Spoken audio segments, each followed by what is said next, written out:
טוב, אנחנו נמצאים בפרשת פנחס. היה רבי משה מקוצי, בעל הסמג. זה לכאורה לא כך מתאים לרבי משה מקוצי, השנינות הזאת, אבל כך הוא אמר, למה פרשת פנחס, השכר של פנחס, נמצא עכשיו? הרי המעשה של פנחס היה בסוף של הפרשה הקודמת, פרשת בלק. שם הגיע פנחס וקינא את קנאת השם, והרג את זמרי ואת כוסבי. ולכאורה בסוף פרשת בלק, שם היה צריך להיות השכר לפנחס. למה עוברים פרשה אחת שלמה, ורק בסוף ורק פרשה אחת שלמה, התורה מספרת על השכר של פנחס. אז אמר רבי משה מקוצי, אתה שומע שם בסוף רבי ארל, אמר רבי משה מקוצי, שהרי פנחס הוא עשה מעשה קנאות, ולעשות מעשה קנאות, אם אתה לא קנאי באמת, אם זה לא באמת לשם שמיים, אז זה יכול להיות סתם רצח. אז לכן אומר הרמק, היה צריך לחכות שבוע שלם, כביכול הקדוש ברוך הוא בוחן את מעשיו של פנחס, לראות אם הקנאות שלו הייתה לשם שמיים, באמת, ורק אחרי שבוע נפלה ההחלטה שהקנאות באמת הייתה לשם שמיים, ומגיע לו באמת שכר אמיתי. אבל קנאות שהיא לא לשם שמיים, זה יכול להיות סתם חורבן. עכשיו בואו נתבונן, ניכנס פנימה ונראה מה השכר. מי בחן אותו? זה על דרך השנינות, הוא אמר, שהיה צריך כאילו שבוע שלם לבחון את המעשה שלו, לראות אם באמת זה היה קנאות אמיתית או לא, ורק אחרי שבוע, פרשת פנחס, הוא מקבל את השכר באמת. זה על דרך השנינות, כך אמר רבי משה מקוצי. מה? זה באמת השאלה, אם כמה זה מעשה קנאות. נכון, זה קשור לאקטואליה בפרשה בהמשך. אז בואו נקרא את השכר שפנחס קיבל. אומר הקדוש ברוך הוא לכן, אמור, הנני נותן לו את בריתי שלום, וחוץ מזה, והייתה לו ולזרוע אחריו ברית כהונת עולם. זאת אומרת, פנחס קיבל שני אדנים של שכר. אחד, הוא קיבל ברית שלום, שתי בריתות הוא קיבל, בזכות מה שהוא עשה. ברית שלום, שתיים, הוא קיבל גם ברית כהונה. מה זה ברית שלום? אז יש את הפרשנות הפשוטה, ברית שלום, הקדוש ברוך הוא אומר לו, תראה, הרי שמעון, הרי הוא הרג את זמרי. זמרי מגיע משבט שמעון. מה שקרה כשפנחס הרג את זמרי, כל שבט שמעון רצה להרוג אותו. להרוג את מי שהרג את הנשיא. הרי זה לא היה להם ברור בכלל, מגיע מיתה, לא מגיע מיתה. הרי זה לא היה ברור בכלל לדין מוות. משה לא ידע מה לעשות. פנחס החליט שהוא עושה את זה. אז רצו להרוג אותו. אז אומר אברבנאל ועוד כמה פשטנים, אינני נותן לך את בריתי שלום, אל תדאג. לא יגעו בך, יש לך חסות מהקדוש ברוך הוא. זה הפשט הפשוט. התרגום יהונתן מעלה דרגה. מה זה ברית שלום? תדע לך, מהיום ואילך, אתה נהיה בן על מוות. ברית שלום אפילו ממלאך המוות. יבוא אליך מלאך המוות, לא יוכל לגעת בך. פנחס זה אליהו. מהיום הוא נמצא איתנו, היום הייתי בברית. עדיין פנחס היה בברית. נהיה בן על מוות. ברית שלום, תשמעו, הוא קיבל נגד הטבע להיות בן על מוות. אחד, שתיים, ברית כהונה. מה זה ברית כהונה? הקדוש ברוך הוא נתן לו כהונה. לכאורה זה דבר מוזר, איך הקדוש ברוך הוא נתן לו כהונה? הרי הכהונה כבר חולקה. הוא כבר עכשיו אומרים, פספס את הרכבת. הרי כשקורח רצה כהונה, חוץ מעצם הטענה, זה היה נראה לנו קצת רחוק מן הדעת, זהו. כבר אמרו מי מקבל את זה, מי מקבל את זה. זהו, אתה רוצה קצת, מה שראינו שיש שכר, ראינו בתורה שמביאים אולי יותר נחלות, כלב למשל, עשה מעשה מאוד גדול אצל המרגלים. מה משה פיצה אותו? נתן לו איזה עיר בארץ ישראל, הוא לא אמר לו כהונה, זהו, אין. אני זוכר, פעם היינו בתל אביב, בבית הכנסת במשכנות הכהנים, אז היה שם איזה פרסי אחד כהן. כהן היה עולה לדוכן, היה עולה לתורה. יום אחד יצאה השמועה שהוא הפסיק לעלות לדוכן. בסדר, שבוע הראשון אמרו, בטח הוא לא מרגיש טוב. שבוע השני הרב אמר לו, למה אתה לא עולה לדוכן? אז אמר לו, תשמע, אני לפני 20 שנה, היה לי איזו תאונה מאוד קשה, וניצלתי, וקיבלתי על עצמי בנדר שאני 20 שנה נהיה כהן. זהו, שבוע שעבר זה נגמר. זאת אומרת, המושג של כהונה זה משהו בגזע, כולם מבינים שזה לא לעניין. אז איך פנחס, שהוא לא היה בחלוקה, הקדוש ברוך הוא נותן לו כהונה, שהוא בכלל לא בפרשת הכהונה. ולא רק זה, זה דבר הרבה יותר מבהיל. כתוב שהיה 380 כהנים גדולים בסך הכללי. היה 80 כהנים גדולים בבית ראשון, ועוד 300 כהנים גדולים בבית שני, פעם דיברנו על זה כבר, כל שנה כהן חדש. כולם ממי? כל ה-380 כהנים מפנחס. זאת אומרת, פנחס לא רק שהוא לא בפרשת כהונה, הוא קיבל את הכהונה מאוחר יותר, כל הכהונה הגדולה מגיעה ממי? מפנחס, שזה הפך ההיגיון, שפנחס שבכלל לא היה במקום הזה של כהונה, לא רק שהוא מקבל כהונה, מקבל את הכהונה הגדולה, לדורות. 380 כהנים כולם מפנחס. איך זה קורה כזה דבר? למה פנחס מקבל כזה שכר? על דבר שבוא נאמר, גם שבט לוי כשהיה את חטא העגל, הגיע משה רבנו אמר מי להשם אליי, יצא כל שבט לוי והרג את כל מי שחטא. לא שמענו ששבט לוי קיבל איזה, בכלל לא קיבל שכר, קיבל כהונה קטנה, אבל לא קיבל עכשיו מפה ועד עוד החדשה, ברית שלום וכאלה דברים. במה זכה פנחס, שככה הוא זכה לשכר בלי פרופורציה בכלל למעשה שהוא עשה. אין סופי. דיברנו ברית שלום וברית כהונה. ברית שלום הוא נהיה בן על מוות. בברית כהונה כל הכהנים גדולים מפנחס. אליהו הנביא. אז אומר הבן איש חי, יסוד גדול. אומר אם נתבונן במה שקרה שם מפנחס, עד עכשיו, סתם פשוטו של מקרא, אם נפתח את פרשת בלק, אז כתוב שבהתחלה לא רק זמרי חטא, כל עם ישראל חטא. מה קרה עם זמרי? למה דווקא על זמרי ועל כוסבי יצא הקצף? אז אם נקרא את הפסוקים אנחנו נראה, כתוב, ויצמד ישראל, וישב ישראל בשיטים, ויחל העם לזנות אל בנות מואב. עד עכשיו עם ישראל חטא, אבל איפה הוא חטא? בשיטים, זאת אומרת, הם חטאו בתל אביב נניח. הם לא חטאו בתוך אוהל מועד, הם לא חטאו בתוך המחנה, בתוך בני ברק, כן? הראשון שעשה את זה בתוך המחנה, זה היה זמרי וכוסבי בצור. הוא נכנס לתוך המחנה עם כוסבי, ואז הוא אומר למשה, מותר לי או אסור לי? אז לכן פה כבר זה היה מימד אחר.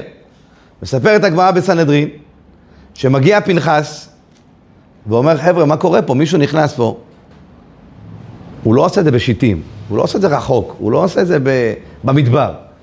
בתוך הבית מדרש, בתוך אוהל מועד, בתוך המחנה, מגיע עם מדיינית וחוטא. אז כתוב שם גם בסנהדרין שהפנחס מרים ידיים ואומר, גור אריה יהודה, תעשו משהו. גור אריה דן, תעשו משהו. וכולם שותקים. אומרת הגמרא, ויקם איש מתוך העדה. מי זה ויקם איש מתוך העדה? פנחס, הוא לא היה איזה לוחם. הוא לא הגיע מהמכון כושר. ויקם איש מתוך העדה, הוא היה בתוך הסנהדרין, הוא היה בתוך הבית מדרש, תחשבו, איזה צול. איש תמים, עם זקן ככה מדובלל. באמת הוא לא יודע מה, הוא לא יודע כלום, העולם לא פגש חרב. ויקח רומח בידו, זה לא שהרומח נמצא אצלו בכיס. הוא שלף למישהו איזה רומח, והוא רץ לאן? לעבר הלא נודע, הוא בכלל לא יודע איך עושים, מה אני אעשה, אם אני אצליח בכלל או לא. אבל מה בעיקר עניין אותו? שיש פה חילול השם? ולמרות שאין לי שום תנאים כדי להצליח, אני עושה למען קדושת השם. הלך, אומר הגמרא בסנהדרין, לקח את הרומח בידו, תקע בכוסבי ובזמרי, והוא מצליח בדרך לא דרך, עם הידיים הרזות שלו, לתקוע את החרב בשניהם, והוא מרים אותם, והולך בתוך המחנה, ומרים אותם. איך הוא מצליח בכלל? אומר הבן איש חי, כי פנחס לא הגיע מצד הגבורה שלו, הוא לא הגיע מצד הכוח שלו, מצד מה הוא הגיע? מצד האש קודש והקדושה שהייתה לו. וכשאדם מגיע מעבר לכוחות שלו, כשאדם עושה דברים שמעבר לכוחות שלו, למען השם יתברך, אז הקדוש ברוך הוא מה ייתן לך? גם כן ברית כהונה וברית שלום. אומר הבן איש חי, ממילא אפשר להסביר את רש"י. רש"י כותב על פנחס שהוא קיבל ברית כהונה וברית שלום, כתוב שבדין פנחס נוטל את שכרו, בדין. דין הוא שהוא ייטול את שכרו. אז כולם שואלים, מה זאת אומרת בדין הוא שהוא ייטול את שכרו? מה, הקדוש ברוך הוא מקפח כל בריאה? אדם יעשה מצווה הכי קטנה, זה נרשם לו בשמיים והקדוש ברוך הוא ייתן לו. מה זה פנחס שהוא עשה איזה משהו שעליו בדיוק המדרש אומר, בדין הוא שהוא יקבל את שכרו. כולם יקבלו שכר. אז אומר הבן איש חי, אני אמשיל לכם משל, וכך הוא ממשיל משל מאוד יפה. הוא אומר, היה איזה מלך אחד, שהיה אוהב טיולי אקסטרים. היה מלך מטורף. היה אוהב להיות במדברות, בנערות הכי מטורפים, ביערות עד. היה אוהב לטייל טיולי אקסטרים, סנפלין, כל מה שאנשים אוהבים. היום יש היום בחורים שאוהבים לקפוץ מבניינים, שמעתם על זה? זה נקרא, איך זה נקרא? התאבדות.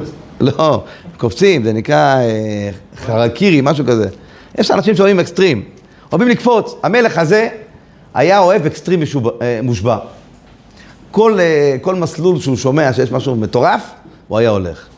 לשם כך, המלך היה צריך לצאת מהממלכה. הוא היה צריך איתו מישהו שיגן עליו.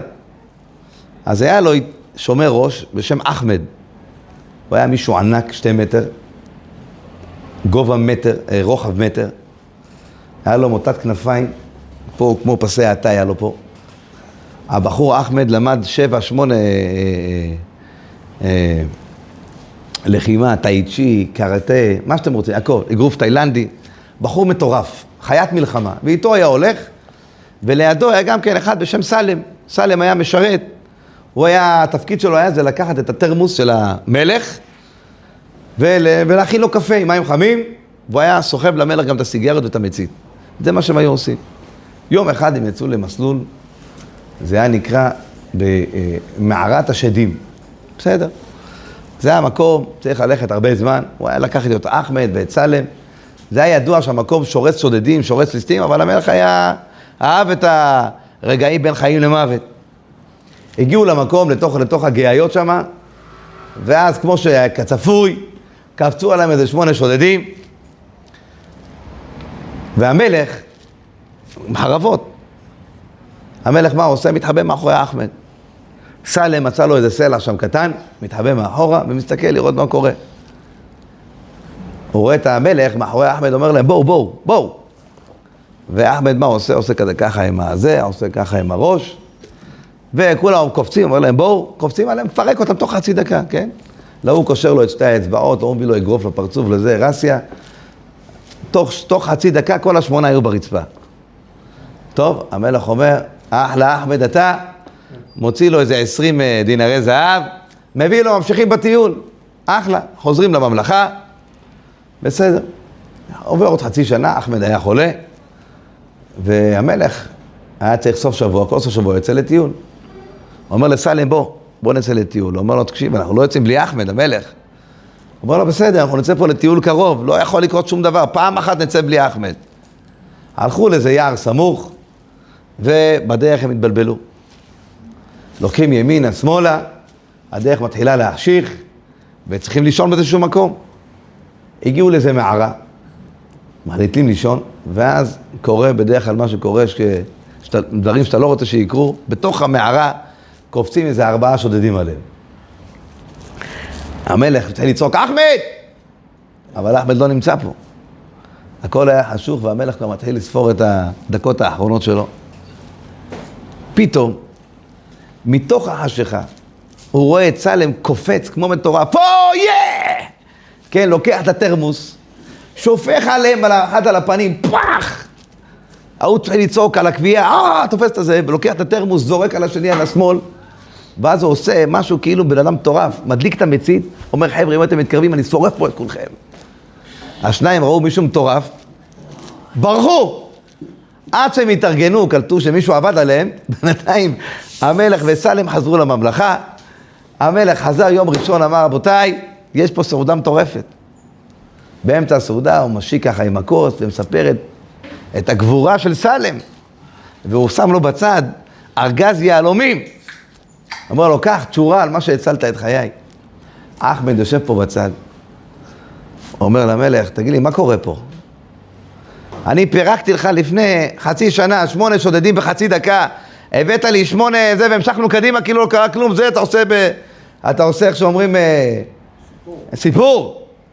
אמר הבן איש חי, מה אמר לו המלך? אמר לו, אתה אחמד, זה התפקיד שלך, לא הבנתי, אם את זה לא תעשה, מי יעשה? אבל סלם, מה הוא עשה? בשביל עם התרמוס, בשביל המלך, הוא קפץ עליהם. אומר הבן איש חי, זה ההבדל בין פנחס. פנחס היה סלם. פנחס היה ויקח מתוך העדה. אומר הבן איש חי, לכן גם כתוב, פנחס בן אהרון הכהן. למה כתוב בן אהרון? למה זה חשוב פה?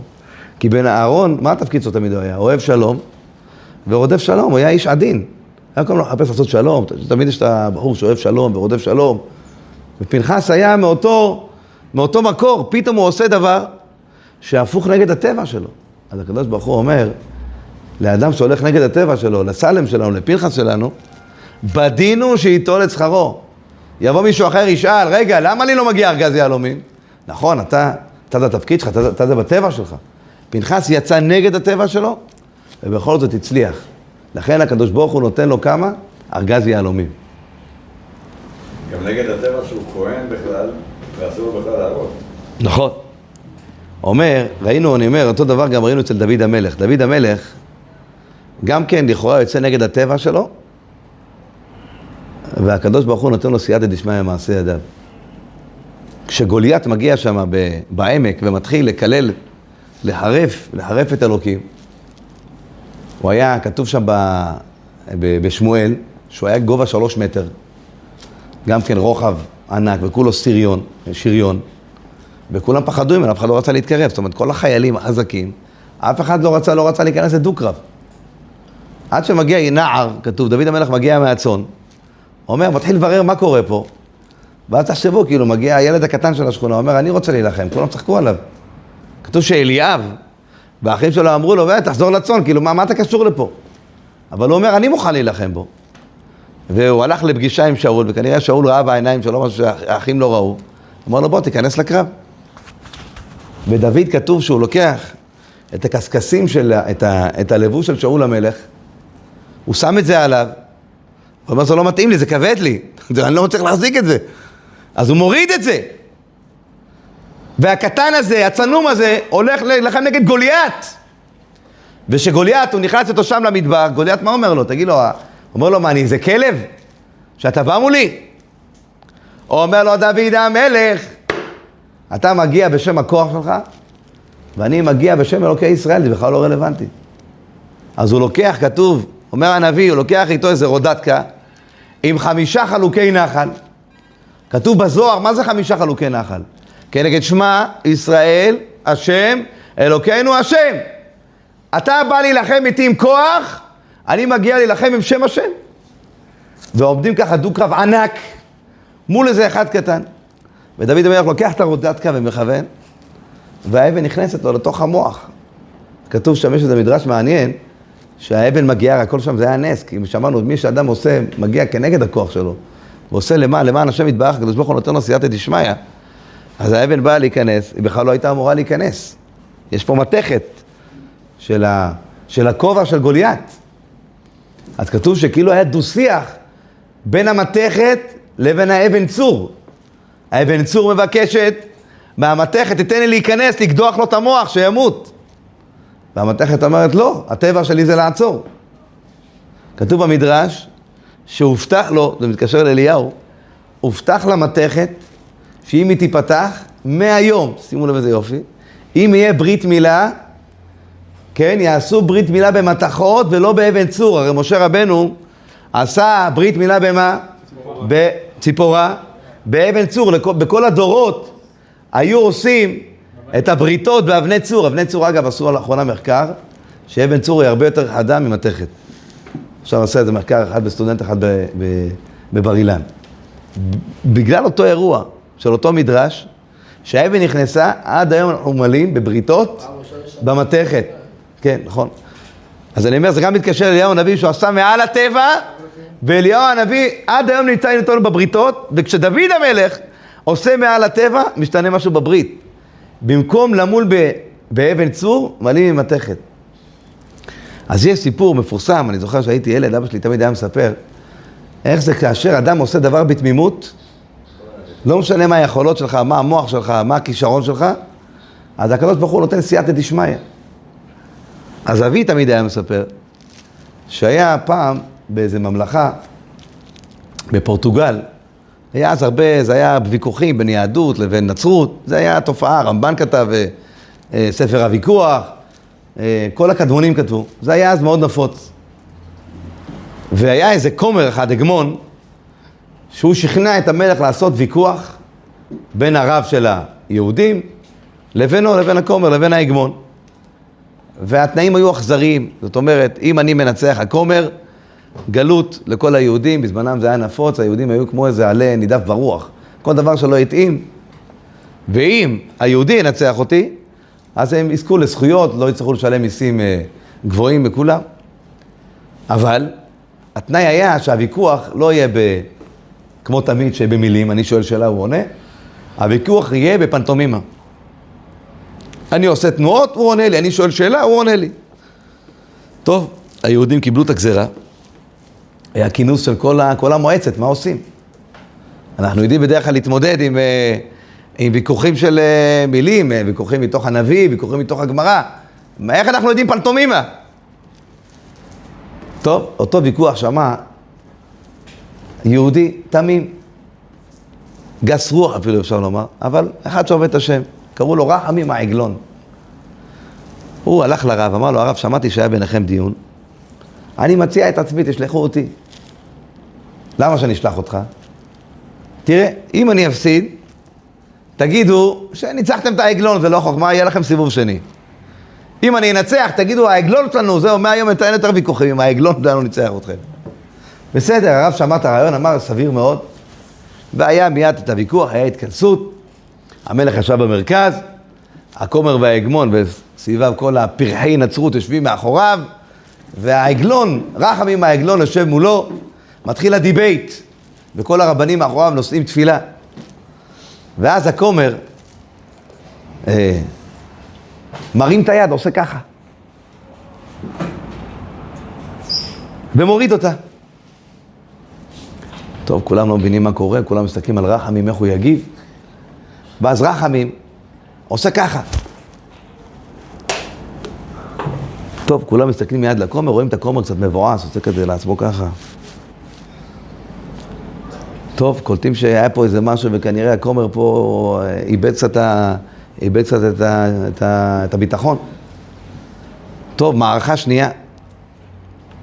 הכומר עושה איזה סיבוב סביב עצמו, ועד עושה ככה. טוב, הרבנים היהודים לא יודעים מה מדובר פה, מה הולך. מסתכלים על רחמים העגלון, הוא עושה ככה. טוב, כולם מיד מסתכלים על הכומר לראות מה עושה. רואים את הכומר עצבני כזה, ועושה צעד אחורה, כאילו הביא לו איזה נוקאוט מטורף. טוב, המלך דופק עוד הפעם, בפעמון, מערכה שלישית. הכומר פותח איזה ארגז, ומוציא יין, פח, בעצבים. אף אחד לא יודע מה מדובר, על מה זה. מסתכלים על רחמים העגלון שהציל אותם, רואים שהיה לו פה איזה תיק של העגלונים, פותח את התיק, מוציא איזה גבינה, דופק ליד היין. מסתכלים על הכומר, רואים אותו אומר, אומר את הכללה בנצרות, ואומר המלך, זהו, ניצח אותי. ניצח אותי העגלון הזה, וכל היהודים היה סיסו ושימחו. טוב, אחרי כמה קצת סקו קצת משקה, אמרו לכומר, בוא תסביר מה היה פה. הכומר אומר למלך, תראה, אני אמרתי לו בהתחלה, הרמתי את היד, אמרתי לו, עם ישראל מפוזר ומפורד, אין לכם שום סיכוי בחיים.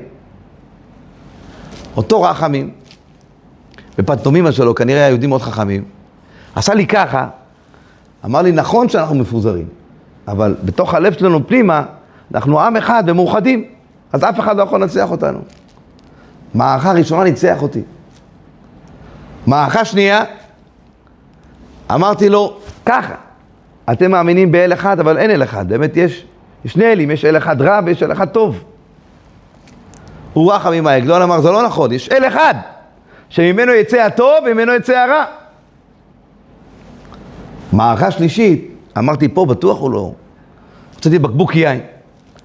אמרתי לו, ליהודים אין סיכוי, כי כתוב אצלכם בנביא בישעיהו, שאם יהיו חטאיכם כדם, אז אתם מלאים חטאים, הקדוש ברוך הוא עזב אתכם. אז הוא רחמים העגלון, בחוכמה שלו הוציא לי גבינה, ואמר לי, יש גם המשך של הפסוק. כתוב כאן, שלג ילבינו. אם נעשה תשובה, הקדוש ברוך הוא ילבין לנו את החטאים. טוב, המלך השתגע, יפה מאוד, ניצח, קיבל זכויות. כמובן שהיהדות, כולם עשו לו קבלת פנים לעגלון, והייתה סעודה מאוד גדולה, ואז אמרו לרחמים העגלון, בוא תסביר לנו מה היה, כי היהודים הרי לא שמעו את הצד של הכומר, נו מה היה? ואז עושים גלין גלין עם הכוס, ואז הוא אומר, תקשיבו, אני הייתי שם בוויכוח. אני רואה, הכומר, מה התחלה כבר, העיניים שלו לא כל כך הסתדרו לי, זה היה נראה שהוא רוצה לפרק אותי. אז הוא מגיע, עושה לי ככה, כאילו אני אביא לך סתירה. אמרתי לו, תביא לי סתירה, אני אביא לך אגרוף, אני אפרק אותך. עשיתי לו ככה. ואני רואה, אומר, מערכה ראשונה ניצחתי אותו, אחלה, טוב מאוד, אני יודע, מכות אני יודע. אחר כך, ראיתי, הוא השתדרג, הוא אומר לי, נעקור לך את שני העיניים, הוא עושה לי. אמרתי לו, תעקור לי את שניים, אחרי אני באחד, אני מעוקר לך את שני העיניים, דרך האף שלך אני אפרק אותך. אני עושה לו. טוב, ראיתי שמה, שהוא התבאס לגמרי, אז הוא נראה אותו, מוציא מהארגז, יין אדום, אמר, טוב, מכות אני לא יכול איתך, בוא נעשה חברים, בוא נשתה יחד ביחד, אם אני לא מוצא לך בתוך אויב, בוא נהיה חבר. אמרתי, אתה רוצה חברות? גם אני אוציא גבינה, בוא נהיה חברים. ואז הבינו שמה, שכשיהודי עושה עם התמימות שלו, הקדוש ברוך הוא נותן לך מעל הטבע להצליח. כי זה הכוח של יהודי, יהודי צריך את תמימות. לך אם יש קודש, הקדוש ברוך הוא יסדר את העניינים. פנחס הלך עם הקדוש ברוך הוא, הצליח מעל הטבע, הצליח להרים את זמרי. דוד הלך עם הקדוש ברוך הוא, הצליח מעל הטבע. ולכן, התורה אומרת, מי שהולך איתי מעל הטבע, לא רק שהוא יצליח מעל הטבע, הקדוש ברוך הוא ייתן לו שכר מעל הטבע. אם אתה עושה איתי ממעלה מהכוחות שלך, למעלה ממה שאתה חושב שאתה יכול, אני אתן לך הרבה יותר ממה שאתה חושב. אז הקדוש ברוך הוא נתן לו בריתי שלום. אליהו הנביא, פנחס, הוא נהיה בן על מוות, וברית כהונת עולם. אליהו הנביא, הוא גם מבשר את הגאולה. זאת אומרת, שאנחנו היום מדמיינים, הגאולה זה הדבר היחיד שנמצא מחוץ לטבע שלנו. מי מבשר את זה? אליהו הנביא. אליהו הנביא נמצא בכל ברית. ברית זה המצווה שעם ישראל מוסר עליה את הנפש מעל הטבע. אתם יודעים שאבא לוקח ילד בגיל 8 ימים וחותך לו מהבשר החי, זה דבר לא טבעי. זה דבר לא טבעי לאדם שומר תורה ומצוות. על אחת כמה וכמה זה דבר לא טבעי לאדם שלא שומר תורה ומצוות. ובכל זאת, ברית מילה בארץ ישראל יש הרבה יותר מיום כיפור. אם יום כיפור יש 85% שומרים, ברית מילה, 95% מהיהודים שומרים ברית מילה. למרות שזה לא הגיוני. כי הקדוש ברוך הוא אמר לאליהו, אתה עשית למעני משהו לא הגיוני, אתה תהיה במצווה שעם ישראל שומר אותה לכל הדורות מעל ההיגיון. וכתוב בזוהר, שבזכות הברית מילה שאנחנו עושים פה מעל ההיגיון, לכן עם ישראל זוכה לארץ ישראל. הרי ארץ ישראל בטבע שלה, היינו אמורים בכלל להיות פה, כן? סביבנו הערבים, תמיד אמרו שהייתי ילד, אמרו משל, אם כל אחד לוקח מהערבים האסלאם כוס מים שופך פה, כן? אנחנו נתחיל לשחות ובסופו של דבר אנחנו נטבע. ובכל זאת הקדוש ברוך הוא אומר, אתם עושים ברית מילה מעל הטבע, אני משאיר אתכם כאן במדינה הזאת, שיש סביבנו אלפי ערבים, ואין בזה שום היגיון שהם רבים, שונאים אותנו, שנאת מוות. ובכל זאת עם ישראל חי וקיים, למעלה מן הטבע, בזכות אותה מצווה שאנחנו עושים, שהיא למעלה מן הטבע. אני רק אסיים בהקדמה של חיי אדם.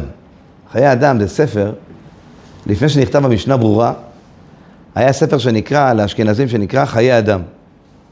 זה ספר הלכות. בכל תפוצות אשכנז לא למדו משנה ברורה. למדו ספר שנקרא חיי אדם. והחיי אדם כותב בהקדמה שלו, איך הוא חיבר את הספר שלו. והוא כותב שמה, קראו לו רבי אברהם דנציג. הוא כותב שם סיפור מאלף בינה. הוא אומר, הוא היה חי בווילנה בפולין. אגב, בזמנו הרבנים היו גם אנשי עסקים. החיי אדם זה ידוע שהוא עשה גם בעסקים, הוא היה סוחר טוב, ובכל זאת הוא חיבר את החיי אדם. אז שם הסיפור מספר איך הוא עשה את זה. אז הוא פעם בשנה היו נוסעים לגרמניה, זה היה נוסעים ללייפציג, שם היה יריד ענק, היו מגיעים מכל המקומות בעולם, והיו קונים סחורות לשנה. וכל אחד חוזר למדינה שלו, זה לפולין, זה לאוסטריה, והיו ככה מסתחרים לשנה. הסיפור זה היה ב-1982, משהו כזה, ב-1802, שם פעל והיה חיי אדם, רבי אברהם דנציג, וזה היה היריד, לפי הגויים זה משתנה, היריד היה באלול. הוא נסע, לקח בווילנה הרבה חובות מעשירים יהודים, עשירים גויים, והתכנון שלו היה לקנות סחורות בלייפציג, לחזור לווילנה לפני ראש השנה, ושם למכור כל השנה. כמובן להחזיר את החובות, וככה לחיות במשך שנה שלמה. תקשיבו, סיפור מאלף, סיפור מדהים. הוא נוסע ללייפציג, זה היה באלול לפני ראש השנה, הוא קנה שם סחורות, מילה 3 עגלות, זה היה אז בדי משי מאוד היה הולך, קנה גם קצת כמה תכשיטים, אבל בעיקר המסה המרכזית של הסחורות שהוא קנה, זה היה בדי משי, מאוד יקרים, הוא תכנן לחזור לווילנה לפני ראש השנה, שם לעשות את המכה את המכה הגדולה, להחזיר את החובות, ובמשך השנה למכור את כל השאר. האדם מתכנן, אבל הקדוש ברוך הוא מתכנן תוכניות אחרות. היה שבוע לפני ראש השנה, הוא נוסע ביום חמישי, היה לו 3 עגלות. הרבי אברהם דנציג נמצא בעגלה, ואיתו כל מיני עגלונים גויים. נוסעים, ואז במעלה ההר, הייתה שם איזה אבן מאוד גדולה, ואחת מהעגלות, הגלגל נשבר. היה כבר עדים דומי ערב, עכשיו להשיג גלגל חדש עד שהשיגו וכולי. רק למחרת ביום שישי, הם הצליחו לתקן את העגלה.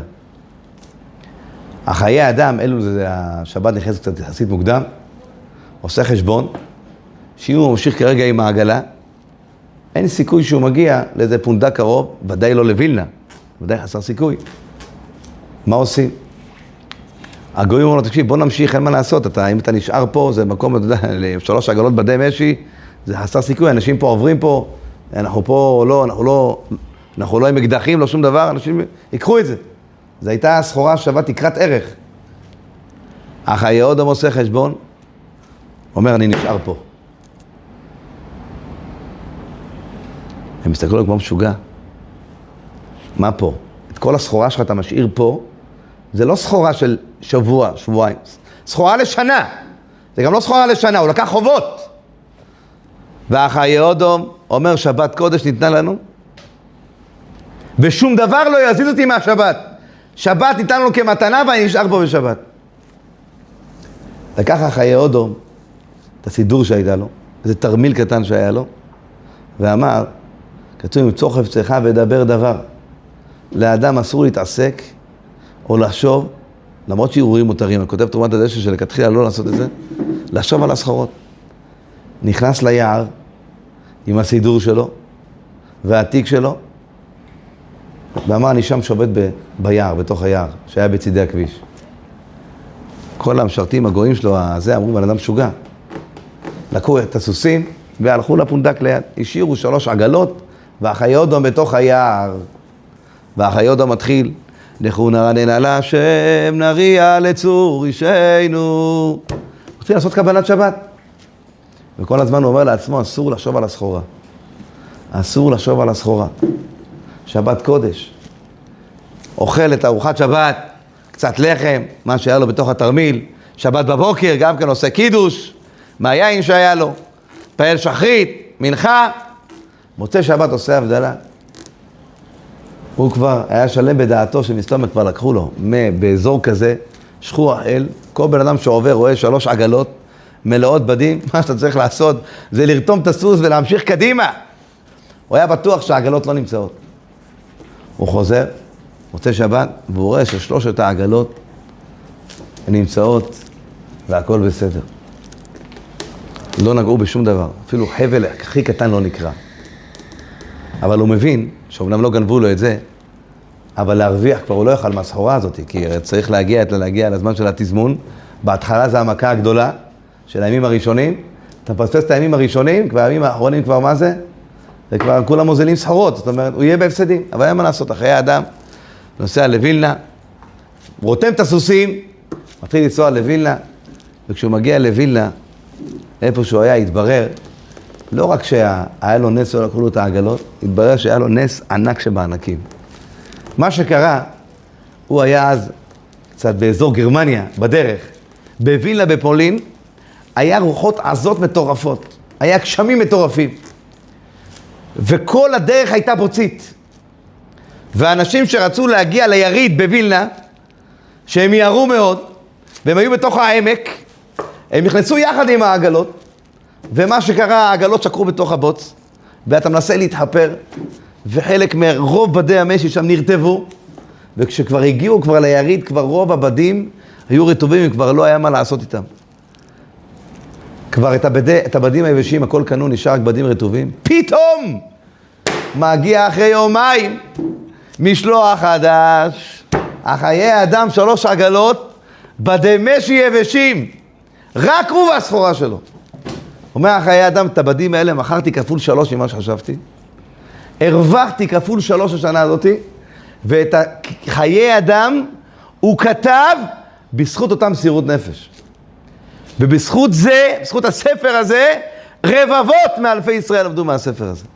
כי כשאדם מוסר נפש למען השם יתברך, הקדוש ברוך הוא נותן לו גם ברוחניות ברית כהונה, וגם בגשמיות, ברית שלום.